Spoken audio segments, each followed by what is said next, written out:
Hello, everybody, and welcome to Getting Design Right. I'm joined by some great panelists today. But until then, how did you find the video? Wasn't that video great by the urban pirate, Cam Perkins there? Absolutely fantastic. We've got a brilliant lineup of panelists for you today. We've got Mura Quigley, all the way from Belfast. We've got Justin Webber for you here from England. And we've got Heather Claridge for you all the way from Scotland. What we'll do, we'll let the panelists introduce themselves to you. We've got a few great presentations. Please do send us questions as you go. So you'll find in the chat function there, you can add a question. Just put a little cue at the start of your comment so we know we've got a question. If you want to specifically direct this question to either Mura, Heather or Justin, please pop their names at the start. So we'll have the presentations. We'll have a little bit of a Q&A session. We'll wrap up and then we should all be done by 3 o'clock. So without further ado, panelists, if you can introduce yourselves. Mura, across to you. Hi, everyone. I'm Mura Quigley. I'm Associate Director in Urban Scale Interventions. We are a design studio based in Belfast. So hi, everyone. Thanks, Mura. Justin. Hello, I'm Justin Webber. I'm the chair of the Royal Town Planning Institute Urban Design Network and the Historic Environments subgroup. And my day job is leading on building conservation at Leicester City Council. Brilliant. Thanks, Justin. And last but not least, Heather, welcome. Hi, everyone. I'm Heather Claridge. I'm a Principal Design Officer for Architecture and Design Scotland, on secondment from Glasgow City Council. Well, thanks, Heather. So today we're going to cover the how do we build quicker and better, what is good design, and what can be achieved. So the panelists today will be looking at how we go about getting design right. So Mura, take it away. Thank you. Look, I am just going to share my screen. Hopefully this works. Can everyone see my presentation okay? Yeah? Yeah, looks good. Brilliant. Great. Thanks, Luke. And thank you to the Young Planners Committee for inviting me here today. Having been involved in bringing the conference to Belfast in 2016, I can really appreciate the scale of work and operation that goes on in the background to delivering the conference. So well done to everyone involved. And we were just discussing in the room beforehand, but I think I got a bit of a short straw following that beautiful video that Urban Pirates put together. But I think a lot of what I'm going to talk about today in terms of design is really that idea of change and recognizing that we're working within places that are constantly changing, that are constantly adapting and transforming. So over the next 10 minutes, I'm going to take you through that. So just a little bit about us. We are Urban Scale Interventions. We're a multidisciplinary team of researchers and designers. We take on city challenges and we do that under the basis of trying to create public value. And below you can kind of see our mantra, I suppose, of we operate on a people, place, purpose agenda. So everything we do puts people at the heart of and understanding their lived experience and designing for that. We also always fully engross ourselves in the place and get to know the context that we're working within. And as I said before, our purpose, we're always trying to create public value. And today I'm going to talk you through some of the projects that we work on in terms of health and well-being. So for me, when we start to think about urban design, we tend to go straight to the, sorry, excuse me, let's change my slides here a second. We tend to start to think about urban design as straight towards physical aesthetic. What does it look like? And what I'm really interested in and what I'm drawing on is what George said in 1997, so quite a while ago, but some urban design slightly different in your standard design process. We're a bit more detached from the final product that we create. And so for us, it's about getting that decision-making environment and that design process right. And he called it this kind of second-order design endeavor where we're shaping the design process as well as what we're delivering at the end of it. So for us in USI, we take a really open and participative design process and we apply it to all the projects that we work on. We use the Design Council's Double Diamond methodology. So it's an inclusive design methodology. And really for us, it's about bringing on board as many people in a diverse range and thoughts and feelings and considerations as possible early on in the design process, so that we are developing environments that are meeting the greatest needs of people out there. And so we do that through these 4 key stages of discover, define, develop and deliver. So discover for us is really looking at these many responses from diverse groups. We try to understand the problem better through the define phase and really synthesizing what people are saying to us and understanding the lived experience of a place.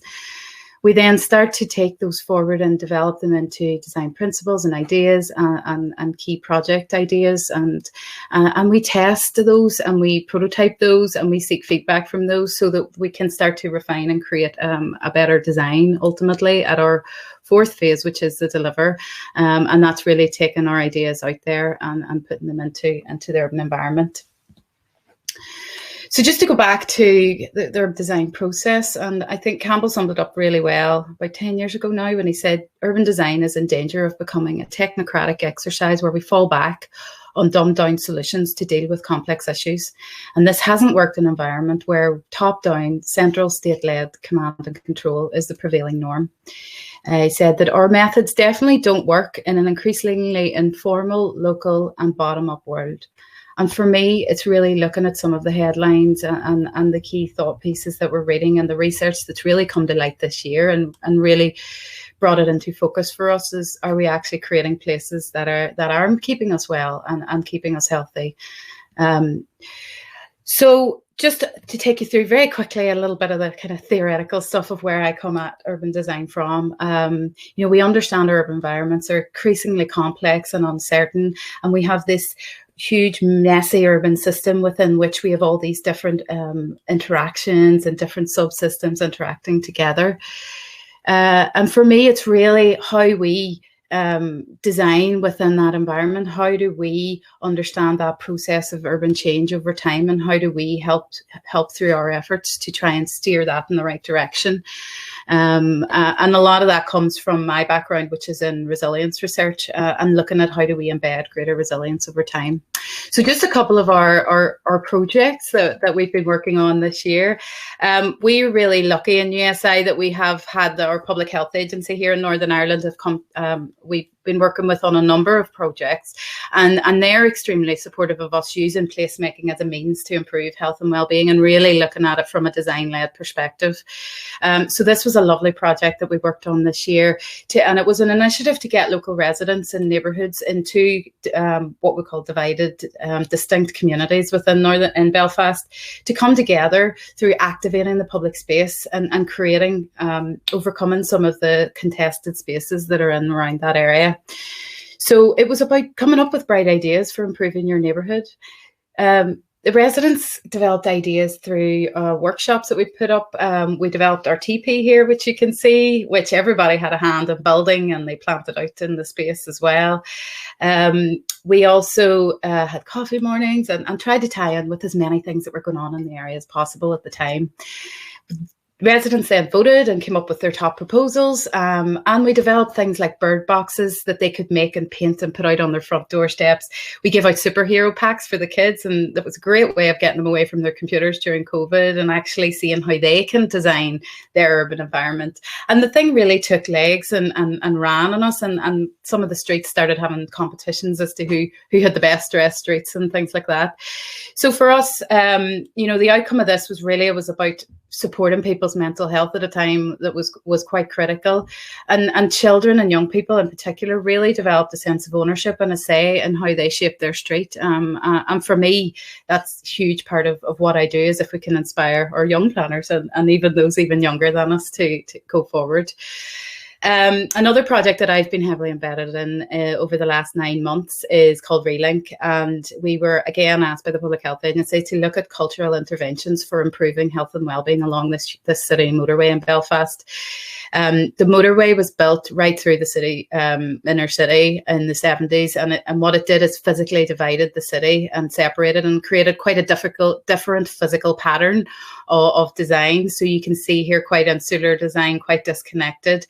And as one of the attendees at some of our sessions said, you know, it was erected as a peace line to divide the city and continues to do so. So physical interventions that we put in place in the 70s to deal with the conflict and the troubles have actually got serious lasting socioeconomic consequences for us as a city. So we are more broken up and disconnected, and we're trying to restitch the city back together. But the stats around here are really concerning for us as well. It has the 4 top wards for the poorest health outcomes in the country in and around that road. It has the highest deprivation levels in Northern Ireland, and despite significant targeted investment in area-based regeneration, there's been several reports saying that we actually haven't changed. Those figures haven't changed. They're stubbornly high. So we're doing something wrong. And again, and as well as that, the highest levels of suicide in the country. And Northern Ireland obviously has a particular problem as a result of PTSD and the legacy of the Troubles. But it's really that importance of how the physical makeup of the environments is really start locking in some of those difficult issues and some of the health consequences and outcomes for those communities. So we went out and engaged through our double diamond, through the inclusive design methodology, and tried to discover some of the key themes that people cared about and we really needed to overcome through the project. We had 7 key themes, and I'll not go through them all in detail, but we have a really good website that details all of the findings. We take thousands more journeys by car in the city because we are disconnected. So the climate and carbon implications of that are quite severe, and we need to start to sort of transform our thinking around that. We have a serious amount of security barriers that disconnect and break up that area, and trying to find those share spaces that are welcoming and open to everyone. We have some of the poorest air quality records. 1 in every 24 deaths in the city is related back to poor air quality, and we know that we're breaching WHO guidelines in terms of air and noise. And we really don't have a grasp of clear data of what's actually going on in different parts of the city. So we need to get better at understanding the situation and how we're progressing it and making it better. So as part of that, we went out and engaged through COVID. So at times we were online, at times we had to go offline again, and then we went back online again. So we've had to be quite creative in the way that we do bring people along with us in that process, and ensuring that they are truly part of that co-design of the ideas. And really trying to understand that lived experience again. So we did challenge-led engagement sessions. So not really just talking about things, but really challenging people's thinking and transforming their perceptions of how a space could be and how it could look like. Taking ownership over some of the solutions and the ideas being generated around that. And also bringing in our strategic partners in government, because we have quite a unique governance set up here where we've quite a lot of still centrally delivered services at regional governments. So it's really important that they're brought on board as well at the kind of higher level, more strategic level within that. And here you can see some of the outcomes from our engagement process. And we started to map that and distill that down and think about, well, what are people telling us? People said they want climate action. People are quite determined that we need to get going with this now. And a lot of people did relate that back to the idea of increasing green and blue infrastructure through the city. But also going back to the kind of local identity of our city. We are quite a maritime city, as we know. We've quite a famous boat at the other side of the city. But we also have a lot of rivers that run under the city, and we've buried them over time and kind of forgotten that kind of urban morphology that makes Belfast Belfast. And so we came up with the 4 bridge personalities in each of the communities that would start to address that global climate issue, but also creating that local identity and ownership of what we do along the West Link. And for us, it's a huge part of that is about really something quite visionary and transformative, but breaking it down into practical, easy steps that we can get going with now. So for example, we said that, well, let's start by starting. Let's start to do really quick interventions where we can start to measure our impact and try out different things. Just green the bridges and see if that has an impact on air quality and noise. Then start to pilot and to really transform perceptions of those places. So we came up with under our Relink brand, different types of bridge personalities. As I say, Restore is about trying to find ways of reducing air pollution for people and creating a better environment. This is about creating green linkages into the city and really reconnecting the city back together from its city centre right out to its neighbourhoods. The other one is really playing with that idea of what they say, the famous saying of the people in Belfast, walk on water, and really making people realise, did you know the river runs under here? And what if we were to bring it back up, and it could contribute to kind of wider sod systems and drainage and green infrastructure across the city. And as well as that, you know, playful interventions that people, and creating spaces that people can really engage with and interact with in terms of lighting and designing some of the artwork and so on that will be placed on that. But as I said, we need to be transformative. I think it's a time where we need to be visionary. And so we set this very ambitious vision for the West, for the urban motorway. And it was really starting to look at what if we did deck over it and aligning with our city connectivity strategy and seeing how that could work. You know, what about one big, huge urban forest through the city centre would provide open space provision and meet all of our policy requirements, which we're struggling to meet at the moment in Belfast. And so it's really trying to get people to think a bit differently around that. And you know, what if this was something that we strive for in the future, and starting small and building out from there. In terms of green infrastructure, I mean, my resilience research and I'm really passionate about, and there's a real drive here in Northern Ireland, and I'm sure across the UK, to really embed that into our cities. We have a bit to go here in Belfast, as you can see, but we also have to think about where that green space is, how usable it is, and that it is accessible to everyone. And so we're about to embark on a new project looking at bringing an urban forest into the city for 2022 and some meanwhile uses that can then hopefully evolve into more permanent spaces that really greens the city and makes it inclusive and accessible to everyone. So finally, just to round up, I know the conference, you have been discussing issues of leadership and over the course of the day. And for me, leadership is about leadership to drive some of those difficult decisions and transformative action that we need for cities. So it's about, for in our work, it's about repairing some of those lost city connections and really appreciating the fact that we've locked in certain lifestyle behaviours through the way we've designed the city in the past. So we need to look at the past to see how we design better in the future. Leadership for change required across all place shaping spectrums. So we need leaders from all realms to come together and really find those innovations to go forward. In terms of health and well-being, for me, it's about creating a livable city. And there's a lot of conversation at the moment in Belfast of we're trying to repopulate the city centre. We don't have a very big residential population there at the moment, and we've suffered drastically as a result of that during COVID. And so we need to respond to those changes, whether they are big shocks like COVID or more subtle demographic changes, for example, over time. So for me, a big takeaway would be, a good design process can unlock potential and more transformative action that we need, and is very crucial going forward as we respond to things like COVID, as we deal with challenges of building climate resilience. And ultimately, for me, it's about living well. So well-being is our top priority up there as we start to navigate all of those challenges. And so I hope that's given you a bit of a flavour for some of the ways that we work in trying to deliver that. So thank you very much, and I'll pass you back to our chair, Luke, and I will stop sharing. Well, thank you very much, Mura. Fantastic talk there. I know the Double Diamond very well with my work at the Design Council, and I think nicely there, a good design process can unlock potential. Really, really exciting stuff. And I thought it was interesting that start by starting. It seems so simple, but you know what? We actually do need to start somewhere, and sometimes those quick, easy wins are what we need to gain momentum. So thank you very much. Those attending this conference, please do get your questions in there. We started to get a few in, so please keep them coming. But for now, I'm going to hand you across to Justin Webber for his presentation. Justin.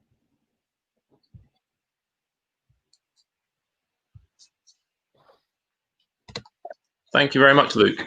Just to echo Mura's comments at the start about the event, which is going very well from the looks of it, and also to flag up really that the RTPI Urban Design Network, one of the best things that it does is cross-promote the really inspirational work that the likes of Mura and Heather and Luke do in the different nations and regions. Right, so good design.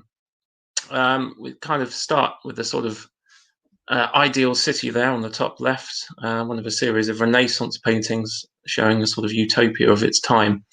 But going back to that video right at the start of the session, the one sort of thing that jumps out from those sort of utopian type images is there's no people.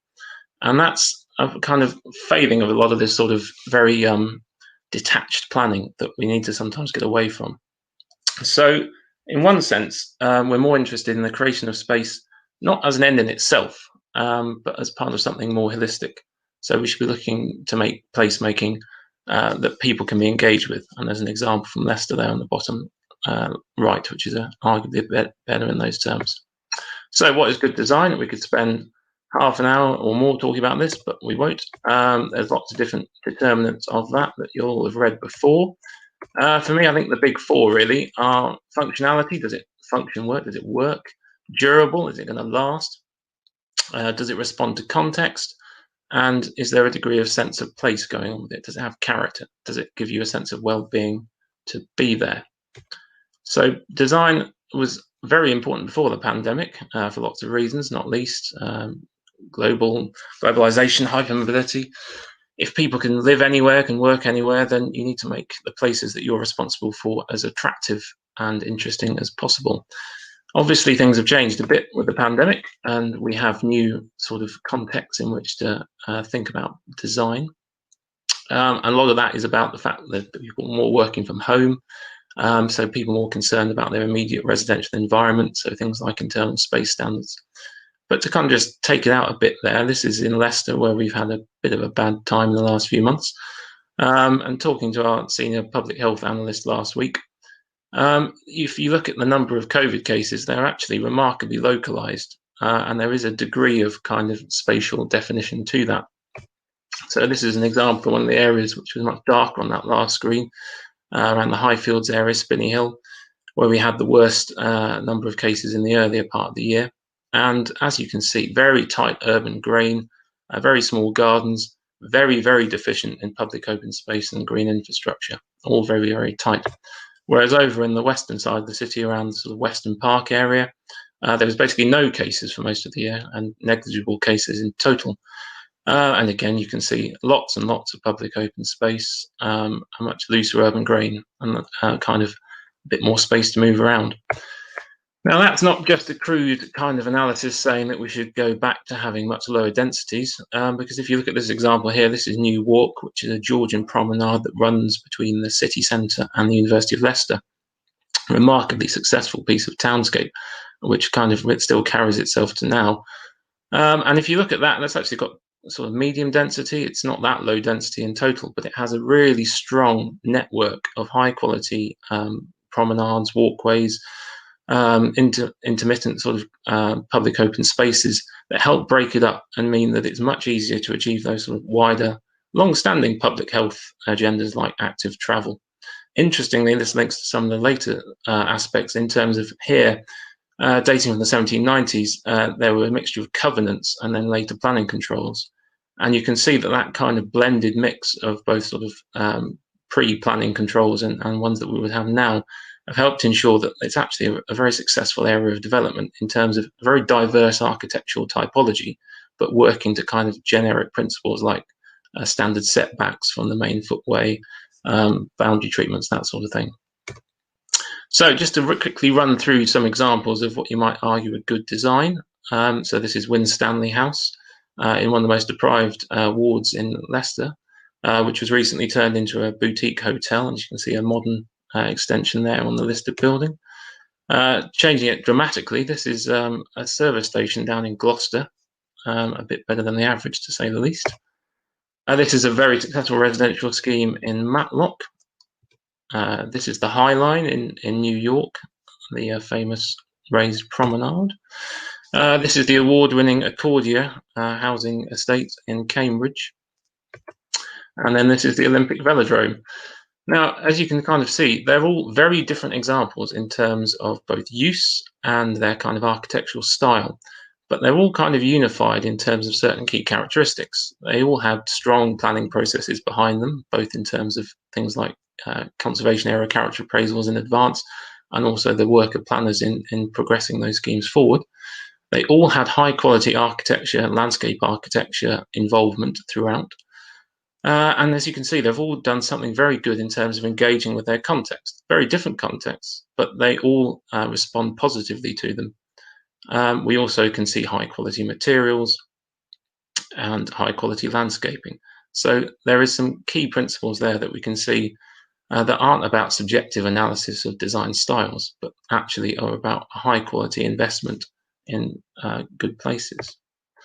So are planners designers? Well, to some extent they are. I'm not sure this is the most accurate representation of the average town planner, but there he is walking along with his sketchbook under his arm.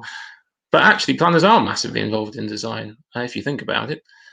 An awful lot of schemes, particularly smaller ones, don't have any architects involved, and the DM officers having to do a substantial amount of redesign on them. And then there's lots of planning policy work or planning agent work in terms of providing things from shopfront design guides to master planning, and then the more overt urban design work of the likes of Luke in terms of their work. And there's a lot of overlap between planners and architects and landscape architects. We may operate to some extent in silos, but really we've got a lot of shared goals, and increasingly there's some good work in terms of the regions about working together. So just to go through one example, rather than just show an example of a rubbish house, I thought I'd show a sustainable urban drainage scheme in Leicester. So this is the kind of fundamentals of the problem. This first slide shows a very functional scheme, so it works in a very literal technical sense. But as you can see, it's failing in almost every other regard and has the classic bad SUD design feature of looking like there's been some bombing. And then if you compare it with work that my very impressive colleague Chrissy Tinsley's done, this is actually a car park. It's an Asda car park.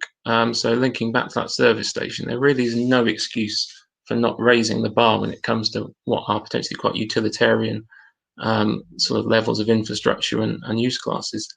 Here you've got really good integrated sustainable urban drainage, which has both aesthetic benefits and ecological benefits, as well as being very effective in terms of that flood risk management. It's just really good design. It's holistic. It takes a bit more effort, but it's got a great long-term outcome. Then to use a residential example, this is the award-winning Goldsmith Street scheme in Norwich, which my colleague Nicola has done a really useful little character study on. As you can see, it's a very standard sort of development, really. It's an infill residential scheme, relatively high density, but not very, very high. And it's got lots of positive characteristics in terms of the way it's been laid out and the detailing. But actually, an awful lot of it's quite simple. It's fairly simple materials palette, fairly simple design, but it uses things intelligently. So it details in things like the bin stores and cycle stores, so they're integrated within the design rather than awkward add-ons later on in the process. As you can see more, it's that kind of consistent approach to quality. There's planners behind this, there's architects behind this, but working together, it's a very good outcome. And there's things that we can learn from this for lots of other sites. Equally, though, there's a lot to be worried about and negative about. The housing design audit for England that UCL led on earlier in the year. I won't go through this in detail because I don't have time, but there's quite a lot online that you can read about it. Essentially, it was arguing that there's been lots of positive developments in recent years in terms of aspects relating to design, but ultimately there's still an awful lot of rubbish that's coming out there, particularly in sustainable urban extensions and that sort of context. And if we quickly explore one really bad example, this is Wellstones in Watford, which you may have seen, a famous case because it was the one which was approved with no windows, the flat conversion from commercial use. And this kind of cuts to the heart of the importance of planning, because this is under extended permitted development rights. Now, as you can see, this is a kind of industrial type building sitting surrounded by an asphalt surface level car park brutalist office block overlooking it. And I was actually, funnily enough, the planner responsible for design in a previous job, and we did everything. You know, we had the town centre master plan, character of area study, shopfront design guide, residential design guide, streetscape design guide, good strong planning policy. But if it's permitted development, it doesn't count for anything. So this is a key thing about why planning is needed. So pulling us through to the white paper, which is obviously the big thing at the moment, big move towards zonal planning. There is an element of design that cuts through it, which follows in the footsteps of the Building Better, Building Beautiful Commission's work. Particularly aspect is obviously a focus on design codes, which I would argue is a mixed blessing. You can kind of see the genesis of this. The very clever chaps at the think tanks in London that wrote some of this stuff initially, obviously part of their urban environment is things like this in London, the Georgian squares. Now there is an element that you could argue about their historic development that was pre-conventional planning, and aspects developed in a way similar to what you might call as design codes. So if you're coming from the position of wanting to critique the idea of planning and deregulate, but you're not wanting to lose design quality, well then design codes is sort of how you square that circle. And at their best, they are a good thing. The most famous example that you might have seen in popular culture of a design code is arguably in the Truman Show, which was one of the new urbanist projects over in America. And if you kind of look at through the prism of that very satirical film, this is quite a kind of overly controlled, contrived environment. And one of the biggest criticisms of design codes is that it can be too onerous, too restrictive, and prevent design innovation at their very worst. But clearly, again, design codes can be understood in many ways. One of the more common ways you'll have experienced effectively something like a design code is in highway regulations, which of course are one of the primary causes of more homogenous development around the country, and it can be a negative thing. So again, it's that very fine balance between design control being too onerous and equally allowing a free-for-all and not achieving anything. I haven't really got time to go into this in great detail, but there are two very good short videos online Matt Carmona and Rob Cowan have done recently on Urban Nous on YouTube, which explore all these themes in more detail. Essentially, the point being, design codes can be very good, but if you do them on too large a spatial scale, they lose their kind of utility to some extent.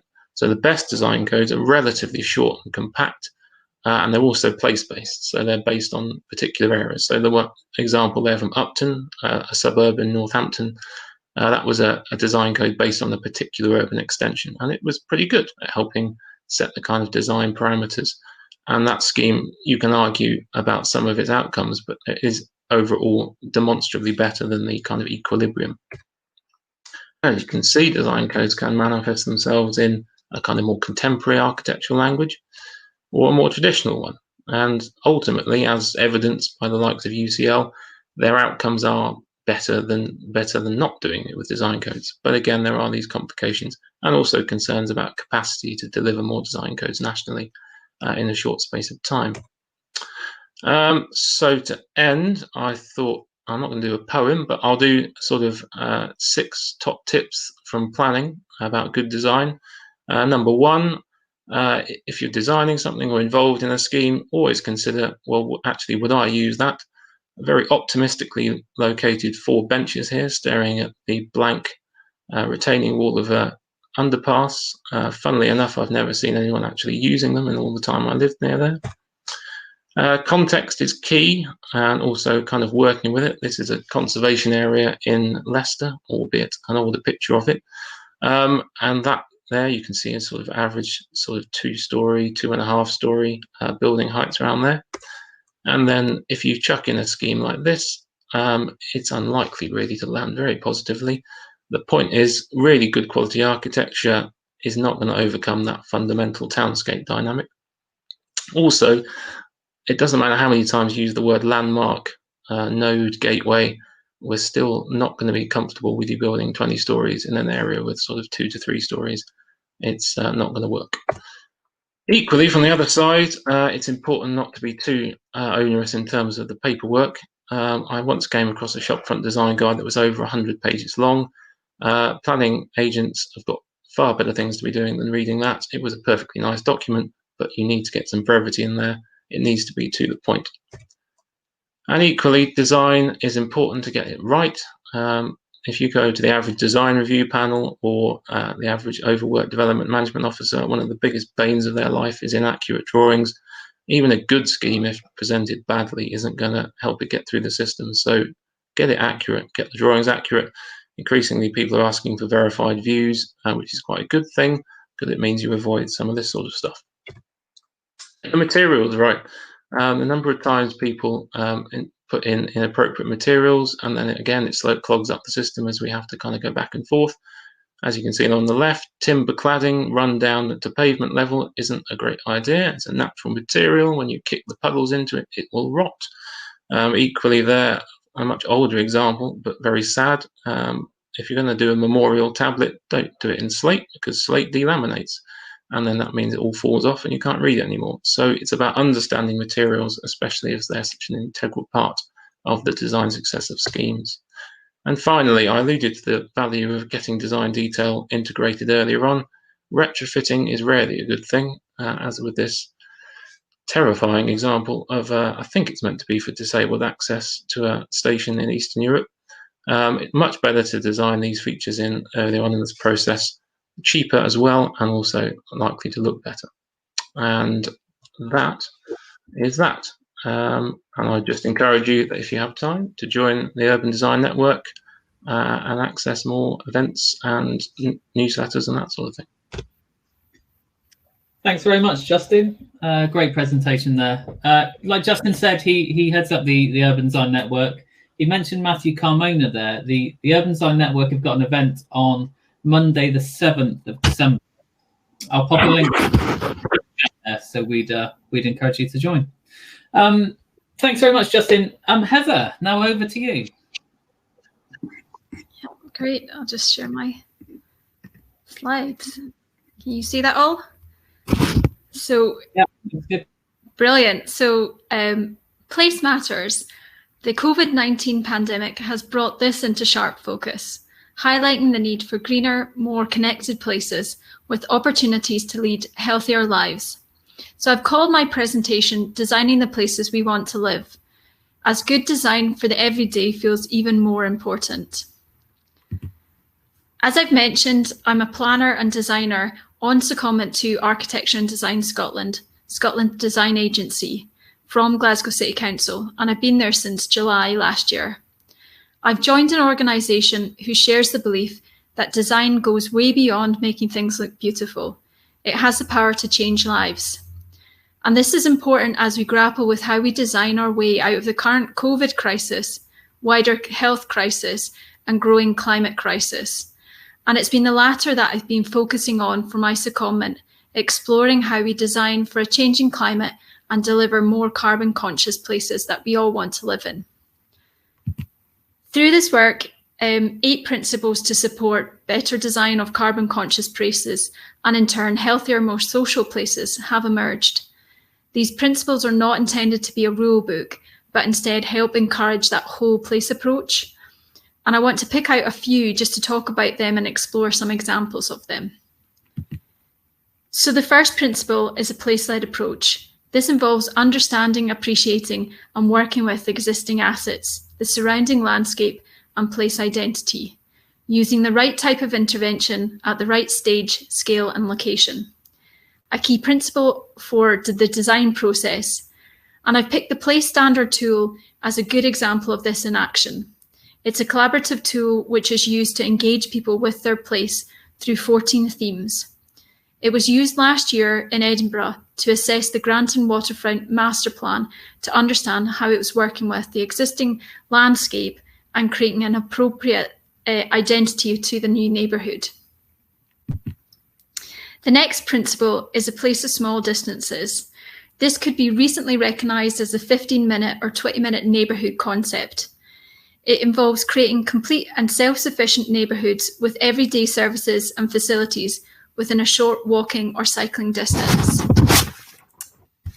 An example of this in action is found in the Canal Corridor, where new infrastructure is helping connect existing and future communities with key facilities. The canal acts as both an asset and a barrier, So new bridge infrastructure has recently been designed and delivered to connect either side of the canal. This helps to join up the new health centre, pictured here, on the south side of the canal with the community of Hamilton Hill on the north side. Further paths and walkways have been opened to allow everyday safe access to the local nature reserve and canal amenities, such as urban sports and cultural organisations. In an area with some of the worst health levels in the UK, this scheme is helping really to transform the lives of people. So a place designed for and with local people is the next principle I want to explore. This is really fundamental to the process and delivery of good urban design, and I think we've heard that from the previous presentations and video. This principle places people's needs at the centre of decision-making, service provision and investment in our places, ensuring they are actively involved in key stages of the design process. The delivery of this new neighbourhood in Fraser Avenue is an example of this in action. This previous post-war housing estate in Inverkeithing ranked in the top 15% most deprived areas in Scotland. As part of a long-term urban regeneration strategy, Kingdom Housing Association worked in partnership with Fife Council and 7N Architects to create a new neighbourhood of high-quality affordable housing, driving enhanced social cohesion. Central to the approach of the project team was the active involvement of tenants and local residents in the design and decision-making process throughout. This included things like community initiatives, street naming schemes, and employability programmes. In addressing the social side of regeneration, rather than simply building houses, the project has designed a healthy place to live. Tenant Michelle McGilvery, pictured here in the corner with her family, shares some thoughts on the development. She says, "Since moving, my son hasn't had an illness, my daughter doesn't need any inhalers, and my husband isn't taking daily seizures. It's my dream home with my own garden, nice community, shops, and a park planned in the next phase. It's so exciting to see the development and know it's focused on family living." Principle 5 is a place that reuses, repurposes, and considers whole life costs. This champions the need to retrofit existing structures and brownfield sites first, giving consideration to embodied carbon in place.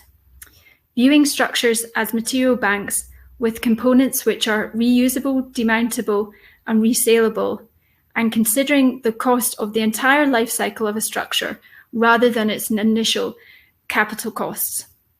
Collective Architecture, on behalf of Queen's Cross Housing Association, designed the refurbishment of 3 blocks of flats, originally built in the late 1960s and located in the Woodside area of Glasgow. The refurbishment questions the current practice of demolishing many high-rise residential buildings and argues that some are actually well suited to provide sustainable communities for the future. The scheme is pioneering and brings these landmark flats to the forefront of energy performance, designed to achieve Passive House standard for retrofit. Whilst residents will benefit from reduced heating and hot water bills, helping to mitigate fuel poverty, the development also has improved access and amenity within the block, with new communal entrances providing dual-sided approaches, as well as new lifts. In addition, external balconies are enclosed to allow them to be used all year round. Finally, Principle 6 is a place with whole and circular systems. This involves enhancing, repairing, and joining up different systems which support healthy, carbon-conscious places, and using the landscape as a productive resource. An example of this in action is in the first phase of Countess Wells development in Aberdeen. This new neighbourhood of social housing, mid-market rent, and owner-occupier has been designed to incorporate and connect the systems including water, habitat, active travel, and digital networks throughout the development. Walking is the main method of movement around the development, and there are paths leading all the way into Aberdeen City, to large parks, play spaces, and even a community orchard. The development is one of the first locations in Scotland to have access to hyperfast broadband, and it recently won the Green Infrastructure Development of the Year category of the Scottish Homes Award. So when working on designing for a changing climate, we visioned what 2050 places could look like if we start to take a whole place approach and apply the principles of carbon conscious places. This helps to imagine what neighbourhoods, how urban neighbourhoods, city centres and rural communities could develop and evolve over the next 30 years, offering greener, healthier and thriving places. So I wanted to end with some final thoughts in relation to designing the places we want to live. Underpinning the examples I've shown are visions for these places. They thought about the whole place, they thought about the parts that need to support that vision, and they had a clear delivery process. Working with others is critical, so as well as good urban design skills, we planners need strong partnerships, communication and collaboration abilities. As well as it's important to think about that whole place approach, it's also really important to think about that day in the life of or year in the life of a place. What's it going to be like at different points in the clock or different seasons, and how could this be factored in? And I think to respond to the crises we face, we have to design places that support behaviour change. So we need to think about how design can be fun and engaging. The best way to change someone's behaviour is to make it the most enjoyable thing to do. And finally, the green recovery from the COVID crisis needs to be at the heart of our planning and design process to truly design the places we want to live now and in the future. So thank you very much for listening. If you want to find out any more about the examples I've shown or anything about the carbon conscious places, please visit our website and get in touch. Thanks. Brilliant. Thank you very much, Heather.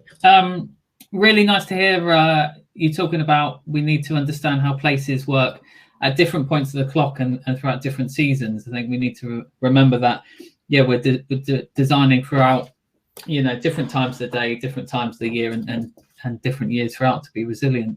Panelists, thank you so much for your contributions. I'm going to come around now with a very quick question for each of you. We're going to have literally about 10 seconds each. So Heather, I'm going to come to you. You talked about a place-led approach and the importance of good design. All fantastic stuff. But if you had to say, what is the one barrier that's stopping us delivering that great design at the moment? I think we're still a barrier in terms of financing. I think design is often seen as a nice to do rather than a critical thing. And I think what we need to do is think about the cost of inaction. So particularly when we think about climate change, what is the cost if we don't build in these factors? Brilliant. Thank you very much. Yeah, absolutely. Justin, I'll come to you. I was going to ask you if your stock photography was of Ollie Wainwright, the Guardian critic, but I won't. One of our viewers has pointed that out. Instead, I've got a question from Alex Edge here. So no doubt you've seen that PD conversions now require appropriate natural light for habitable space and compliance with internal space standards. What are your thoughts on removing this PD with regards to your example, I think, without the windows? I think you're on mute, Justin, sorry. Thanks, Luke. In terms of the image, incidentally, it's a Shutterstock standard image of a town planner. Okay. So that's apparently what we look like. But no, in terms of the more sophisticated question, yeah, as you know, there's been an element of pushback in terms of some of the PD rights vis-a-vis the standards, some of which weren't included in the kind of more traditional building regs because no one thought anyone would ever try and build a house without a window sort of type stuff. And up to a point, there's been some good listening exercises about some of the aspects of the detailed design. So we've got to live in hope that whether it be the stuff in the white paper, where lots of people have fed back some really good responses, or anything else, that hopefully some of these more worrying aspects of PD or zoning will wash out in a kind of fallback position, safeguarding of some of these more fundamental design details. But yes, it's a mixed bag.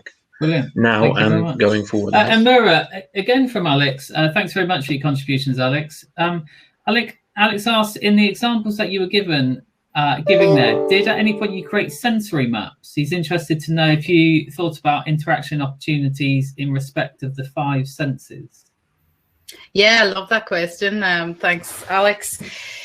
We did do a bit of emotional mapping around the sites and trying to get to grips with the bridges and the huge amount of what I call environmental stressors that are playing out in that space. So in terms of understanding the environment, we find that those are the things that are making people unwell, and those are the things that are contributing to some of the problems there. And then moving forward, as part of some of our engagement approaches and some of those challenges we set people, we explored senses. In fact, our wildcard game has we throw out different types of senses and ask people to